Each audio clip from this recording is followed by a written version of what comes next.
오늘 수협에 오신 성도님들을 주님의 이름으로 환영하고 축복합니다. 우리는 어떠한 특정 직업에 종사하거나 혹은 어떤 지위에 있는 사람들에게는 그에 맞는 특별한 옷을 입힘으로써 구별을 합니다. 예를 들어서 의사는 하얀 가운을 입고 진료를 합니다. 그리고 수술할 때는 초록색 옷을 입지요.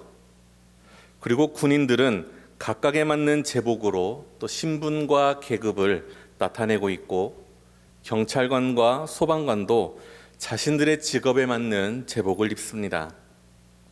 그리고 성직자들도 의복을 갖춥니다.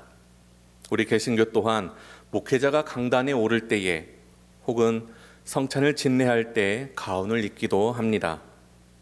또 예배 중에 특별한 의복을 갖추는 자리가 있지요. 바로 찬양대의 자리입니다. 그만큼 특별한 책임이 요구되는 자리라는 것입니다. 의사는 환자의 생명을 책임감 있게 다루고 또 최선의 치료를 할 의무가 있습니다. 군인은 전시에 도망가지 아니하고 상관의 명령에 복종하여 나라와 국민을 지켜야 합니다. 또 경찰과 소방관들도 자신들의 사명에 따라서 맡겨진 임무를 충실히 수행을 해야 합니다. 성직자도 그렇습니다. 종교적 규율을 잘 지키고 도덕적으로 모범을 보일 필요가 있습니다. 또한 찬양대 또한 신앙의 모범이 되어야 하고 하나님을 찬양하는 데 온 마음을 다해야 합니다. 오늘 본문에서 바울은 빌립보 교인들에게 복음에 합당한 생활을 하라라고 권면을 합니다.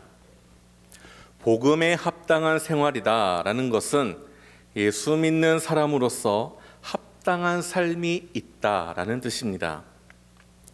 그리스도인은 어떤 점에서 세상과 구별이 될까요? 흔히 주의를 지켜서 교회에 나가는 것이 대표적이지요. 그리고 술, 담배를 하지 않기도 하고 또 하나님께 기도하는 것도 그리스도인이 세상 사람들과 구별되는 점이기도 합니다. 또 조상의 묘나 제사상 앞에서 절하지 않는 것 또한 구별되는 것입니다. 하지만 이런 모습을 보이는 것만이 세상과 구별되는 것은 아닙니다. 우리가 입으로는 예수를 믿는다고 하지만 실제로는 형식적으로 교회에 왔다 가기만 하는 사람들도 많습니다. 또 어떤 사람은 교회에서의 모습과 또 직장에서의 모습이 전혀 다른 사람들도 있습니다. 그래서 미국의 어떤 교회들은 무조건 교인으로 받아주는 것이 아닌 개별적으로 심층 면접을 거쳐서 진실한 고백이 있는지 검증을 한다고 합니다. 개신교의 학습 세례식도 세례 교인을 늘리려고 형식적으로 하는 교회들이 많다고 합니다. 초대교회 당시에는 예수 믿는 사람들끼리 서로 표시를 할 때 그림을 그렸다고 합니다. 물고기는 헬라어로 익투스라고 하는데요. 예수 그리스도 하나님의 아들의 첫 머리 글자이기도 합니다. 그래서 한때는 교회 다니는 성도들의 자동차를 보면 뒤에 물고기 모양을 붙이는 것이 유행이기도 하였습니다. 하지만 이 모양이 구원받은 변화의 모습은 아닙니다. 예수 믿는 사람은 겉으로는 드라마틱한 변화가 없을지라도 그 안에 분명 어떠한 변화가 있는 자들입니다. 그래서 오늘 바울이 복음에 합당하게 생활하라라고 하는 것은 어떠한 복장이나 어떠한 액세서리로 그리스도임을 표시하라는 뜻이 아니라 내 속에 일어난 변화를 행동으로 나타내라, 그러한 삶을 살아내라 라는 그러한 말로 오늘 권면을 하고 있습니다. 그러면 복음이 무엇입니까? 예수님이 우리의 구원자요 주인 되신다는 진리가 아닙니까? 빌립보 교인들은 대부분 예수님은커녕 하나님이라는 이름도 모르고 살던 이방인들이었습니다. 그런 그들에게 사도 바울이 복음을 전하였고 이 복음으로 인하여서 그들이 하나님을 알게 되고 예수님을 구세주로 믿고 영접하는 그 구원의 역사가 일어나게 됩니다. 바울이 전한 복음의 증거가 빌립보 교회와 성도라는 그러한 열매로 맺혀지게 된 것입니다. 그래서 복음이라는 말만 들으면 그 누구보다도 빌립보 교인들은 그들의 마음속 깊은 곳에서 솟구쳐오는 큰 감격이 있었습니다. 이방인이었던 우리에게 구원의 놀라운 소식을 전해준 복음, 나 같은 죄인을 살리신 주님의 은혜, 이러한 감격이 그들 안에 있었을 것입니다. 그래서 오늘 바울이 복음에 합당하게 생활하라라고 권면한 것은 결국 그들을 구원해 주신 주님의 은혜에 감격할 뿐만 아니라 한 발 더 나아가서 구원의 은혜를 받은 자다운 삶을 살아가라라는 의미가 담겨 있습니다. 이 말씀은 과거 빌립보 교인들에게만 해당되는 것이 아니라 오늘을 살아가는 저와 여러분에게도 동일하게 적용될 수 있습니다. 하나님의 원수로 살았던 우리들, 하나님의 언약 밖에 살고 있었던 외인들이 바로 저와 여러분들이었기 때문입니다. 그러나 이제 하나님의 은혜로 예수 그리스도의 복음으로 인하여서 하나님을 아버지라 부를 수 있게 되었고 예수님을 구주라 고백할 수 있는 자들이 되었습니다. 그래서 우리는 오늘 본문의 말씀을 통하여서 바울이 말하는 복음에 합당한 삶이 무엇인지에 대하여서 구체적으로 살펴보고자 합니다. 먼저 첫 번째로 복음에 합당한 생활이란 우리 앞에 나오는 글씨를 함께 읽어보도록 하겠습니다. 복음의 신앙을 위하여 협력하는 것. 자, 오늘 본문 27절 말씀을 함께 읽겠습니다. 오직 너희는 그리스도의 복음에 합당하게 생활하라. 이는 내가 너희에게 가보나 떠나 있으나 너희가 한 마음으로 서서 한 뜻으로 복음의 신앙을 위하여 협력하는 것과. 아멘. 복음에 합당하게 생활하라라고 권면한 다음에 한 마음과 한 뜻으로 복음의 신앙을 위하여서 협력하라라고 이야기하고 있습니다. 복음의 신앙을 위하여서 협력하라라는 말은 크게 두 가지의 의미가 있다라고 볼 수 있습니다. 하나는 다른 이들에게 복음을 증거하는 일, 즉 복음 전파와 관련된 일에 서로 마음과 뜻을 합치라라는 것이고, 또 하나는 자기 자신 속에 복음의 신앙이 자라나는 일, 즉 신앙의 성장과 성숙을 위하여서 서로 하나 되어 협력하라라는 것입니다. 그런데 이것이 다른 이들에게 복음을 증거하는 일이든지 혹은 자신의 신앙의 성숙을 위한 일이든지 혼자서 할 수 있는 일은 없습니다. 서로 마음을 모으고 뜻을 모으고 서로 돕고 협력해야 능히 이 일들을 감당해낼 수 있습니다. 우리가 말씀을 통해서 알듯이 빌립보 교인들과 바울의 관계를 보더라도 하나님의 백성들은 서로 유기적으로 연결되어 있고 긴밀한 관계가 맺혀져 있다라는 사실을 알 수 있습니다. 바울이 위대한 사도로 불리어지고 또 전 세계에 복음을 증거할 수 있었던 이유는 바울을 위해서 마음과 뜻을 다하여 협력하였던 믿음의 동역자들이 있었기 때문에 가능했던 것입니다. 그 많은 이들 중에 빌립보 교인들도 하나였지요. 바울과 빌립보 교인들 그리고 수많은 교회와 성도들이 함께 한 마음과 한 뜻으로 협력했기에 복음이 증거되었고 서로 믿음의 진보와 성숙을 이루어 나갈 수 있었던 것입니다. 우리 교회에는 시온 찬양대와 호산네 찬양대가 있지요. 이처럼 많은 성도들이 모여서 합창을 할 때 제일 중요한 요소가 무엇일까요? 바로 함께 조화를 이루는 것일 겁니다. 혼자 잘한다고 하여서 혼자 큰 목소리를 낸다 하여 잘하고 감동이 있는 그런 찬양이 나오지는 않을 것입니다. 한 사람만 잘하게 되면 오히려 망칠 수가 있지요. 교회와 성도의 모습도 이와 같습니다. 우리도 복음을 위해서는 한 마음과 한 뜻으로 협력할 줄 아는 그러한 성도들이 되어야 합니다. 갈등과 분열이 있는 교회, 다툼과 편가름이 있는 신앙의 공동체는 결코 하나님께서 맡겨주신 일, 하나님이 기뻐하시는 일을 온전히 감당할 수가 없습니다. 복음을 증거하는 일, 우리가 복음 안에서 잘 성장하고 자라나는 일을 위하여서 우리 동산교회 성도님들 모두가 한 마음과 한 뜻으로 협력하여 나아가시기를 축복합니다. 복음에 합당한 생활이란 두 번째 함께 읽겠습니다. 대적하는 자들 때문에 두려워하지 않는 것. 오늘 28절 말씀을 함께 읽습니다. 무슨 일에든지 대적하던 자들 때문에 두려워하지 아니하는 이 일을 듣고자 함이라. 이것이 그들에게는 멸망의 증거요 너희에게는 구원의 증거니 이는 하나님께로부터 난 것이라. 아멘. 이 말씀에 보면 대적하는 자들이 등장하고 있습니다. 믿는 성도들이 복음의 신앙을 위하여서 한 뜻과 한 마음으로 협력하여 나아갈 때 세상 사람들은 우리를 같은 시선으로 바라보지 않는다는 것이지요. 세상 사람들은 우리를 대적하게 됩니다. 세상은 교회와 성도가 하나님 보시기에 합당한 모습으로 살아갈수록 오히려 더욱 핍박하고 조롱을 합니다. 하나님이 기뻐하시는 거룩한 백성답게 살아가면 그 모습을 더욱 미워하고 괜히 시비를 겁니다. 그러므로 우리는 세상 사람들을 너무 의식하면 안 됩니다.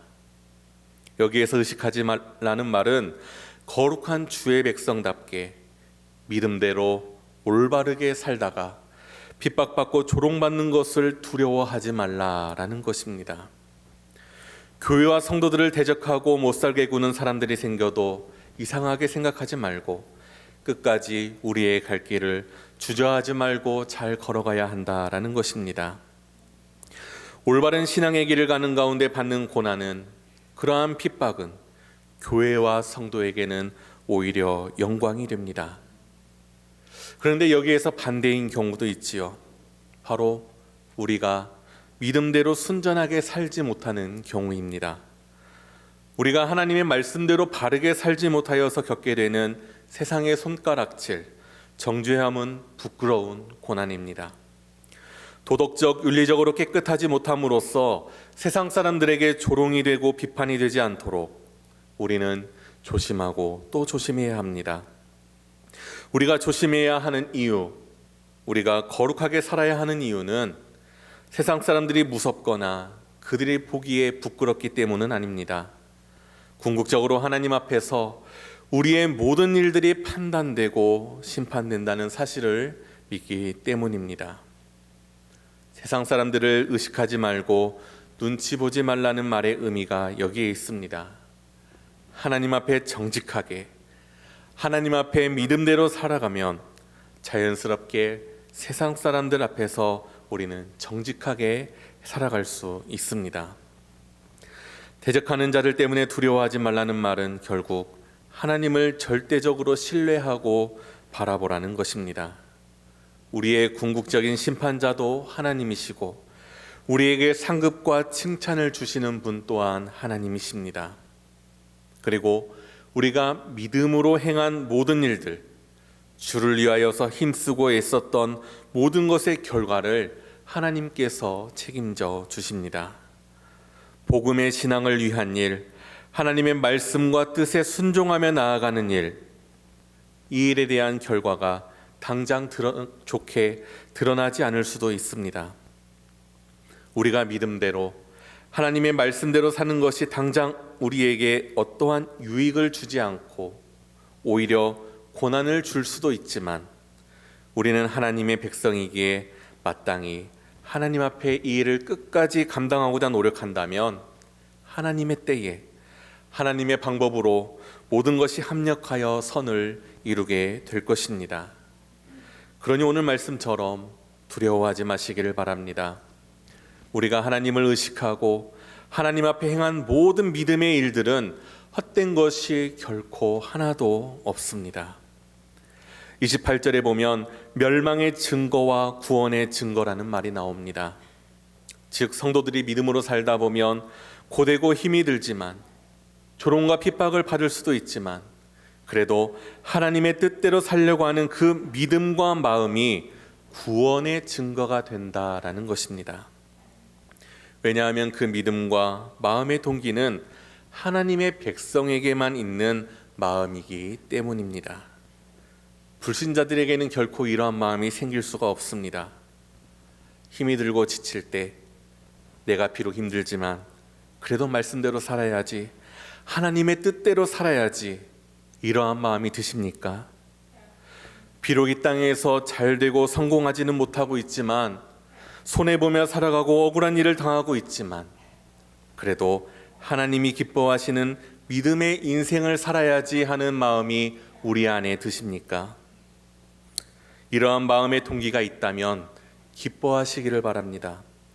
이것이 바로 우리가 구원받았다는 그러한 증거입니다. 핍박당하는 것은 우리가 아니라 오히려 성도들을 핍박하고 조롱하는 이들이 더 안타까운 것입니다. 그들에게는 주를 향한 마음이 아직 없기 때문입니다. 주님을 의식하는 마음, 하나님의 뜻을 따르려는 동기조차 없는 그들의 모습이 곧 멸망당할 증거이기 때문입니다. 저와 여러분에게 하나님으로부터 난 구원의 선물이 주어졌고, 그것이 우리들의 삶을 통하여서 증거되고 있습니다. 하나님이 이러한 우리를 위하여서 하늘의 상급을 예비하시고 하나님의 기업, 천국의 소망을 준비하십니다. 하나님께서 우리에게 주실 칭찬과 상급을 기대하며 두려워하지 말고 끝까지 맡겨주신 믿음의 사명을 잘 감당하시기를 축복합니다. 복음에 합당한 생활이란, 마지막으로 함께 읽겠습니다. 그리스도를 위하여 고난을 받는 것. 본문 29절 말씀을 읽겠습니다. 그리스도를 위하여 너희에게 은혜를 주신 것은 다만 그를 믿을 뿐 아니라 또한 그를 위하여 고난도 받게 하려 하심이라. 아멘. 오늘 이 29절에 보면 은혜라는 말이 나옵니다. 하나님이 예수님을 통하여서 성도에게 은혜를 주셨다는 것입니다. 성도들에게 주신 은혜가 무엇입니까? 여러 은혜가 있겠지만 가장 중요한 은혜는 바로 구원의 은혜입니다. 우리가 구원을 얻게 된 것은 그 어떤 우리의 공로나 열심이 아닌 오직 하나님이 그리스도로 말미암아 주신 은혜 때문입니다. 그런데 오늘 본문에 하나님께서 우리에게 은혜를 주신 것은 예수님을 믿어 구원받게 하시는 것에서 끝나지 아니하고 고난도 받게 하려고 은혜를 주셨다라고 이야기하고 있습니다. 하나님께서 우리에게 은혜를 주신 이유 중에 하나가 고난을 받게 하려 하였다 하니 조금은 이해하기가 어렵습니다. 그런데 우리가 본문을 통하여서 생각을 해보면 지금의 사도 바울의 모습을 생각하면 이해가 조금은 쉬울 것 같습니다. 우리가 말씀을 통해서 알고 있듯이 바울이 얼마나 많은 고난을 받았습니까? 돌에 맞고 대장에 맞고 감옥에 갇히고 손가락질 당하고 조롱과 비방을 받지 않았습니까? 지금도 여전히 그러한 고난이 지속되고 있는 상황입니다. 그러면 바울이 이렇게 고난을 받고 있는 이유가 무엇입니까? 하나님의 일을 하다가, 하나님의 일을 감당하다가 그러한 것이 아닙니까? 이어지는 30절 말씀을 함께 읽겠습니다. 너희에게도 그와 같은 싸움이 있으니 너희가 내 안에서 본 바요 이제도 내 안에서 듣는 바니라. 아멘. 너희에게도 그와 같은 싸움이 있다고 나와 있습니다. 이 말은 빌립보 교회와 성도들도 바울과 동일한 고난을 겪고 있다는 것입니다. 바울로부터 복음을 듣고 예수님을 믿음으로써 구원의 은혜를 받은 빌립보 교인들도 바울이 당하였던 고난, 세상 사람들로부터 오는 핍박과 조롱을 경험하고 있다는 것입니다. 그러나 말하기를 이러한 고난은 감사하고 기뻐할 일이라고 합니다. 왜냐하면 이 고난은 빌립보 교인들이 구원받았다는 증거이고 그 구원은 바로 하나님께로부터 나온 것이 증명되기 때문입니다. 바울은 빌립보 교인들이 믿음대로 살다가 대적들에게 고난받고 어려움을 경험하고 있다는 사실을 알게 됩니다. 한 마음과 한 뜻으로 복음의 신앙을 위하여 힘쓰고 애썼는데 세상에서 환난을 당하고 있다는 소식을 듣게 됩니다. 그래서 오늘 우리가 읽었던 본문은 이 소식을 듣고 바울이 전하는 그러한 위로의 말입니다. 지금 여러분들이 당하고 있는 이 고난이, 이 핍박이 구원의 증거입니다. 구원의 은혜를 받은 증거입니다. 그러니 힘을 내고 용기를 내십시오 라고 하는 말입니다. 오늘날 이 시대는 복음을 위한 고난, 믿음을 위한 고난이라는 개념을 잘 이해하기가 힘든 시대입니다. 저도 그렇지만 우리는 믿는 신앙 때문에 목숨을 버려야 한다거나 나의 삶의 중요한 부분들을 포기해야 하는 그러한 시대 속에 살아가고 있지는 않습니다. 그러나 어떻습니까? 우리는 우리 나름대로의 삶이 있지요. 하나님의 말씀, 하나님의 가치관, 하나님의 백성답게 살아가려고 하였지만 내가 손해보는 것들이 있습니다. 그러한 것들을 각오하고 살아가야 합니다. 내가 세상 사람들의 조롱과 비웃음을 받을 것을 각오하더라도 하나님의 백성이요 자녀이기 때문에 더 거룩하고 정직하고 순결하게 살아가려는 각오를 해야 합니다. 학교에서, 직장에서 남들은 다 하는데 그것이 성경의 가치관에 옳지 않는 것이라면 불이익을 당할 것을 각오할 수 있어야 합니다. 다른 이들이 다 맞다 하여도 성경이 가르치고 있는 말씀에 부합하지 않는다면 옳지 않다라고 말할 수 있는 용기도 필요합니다. 세상은 다른 목소리를 내는 우리를 이상한 눈초리로 바라볼 수도 있습니다. 그러나 그것이 하나님의 뜻이라면, 하나님의 말씀이고 하나님의 가치관이라면 우리는 기꺼이 그 모든 것들을 감내할 수 있어야 합니다. 이것이 바로 구원의 은혜를 받은 성도가 받아야 할 고난인 것입니다. 오늘 말씀을 정리하겠습니다. 오직 너희는 그리스도의 복음에 합당하게 생활하라. 이 한 구절 안에 우리의 정체성과 삶의 방향이 모두 담겨져 있습니다. 신앙을 위하여서 서로 협력하고 이 때문에 오는 대적자들의 핍박과 조롱을 두려워하지 않고 그리스도를 위하여서 고난을 받는 것.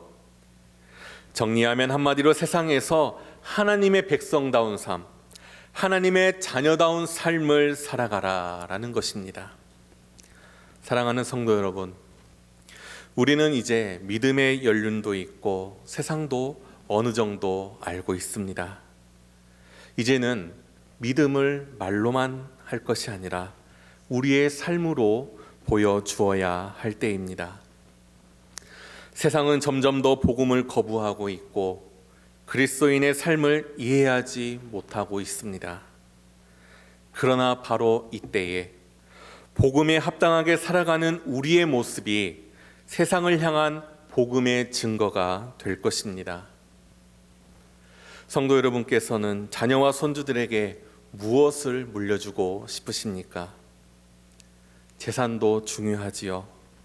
하지만 그보다 더 값진 것은 복음에 합당한 삶의 모습, 그 본을 보여주는 것입니다.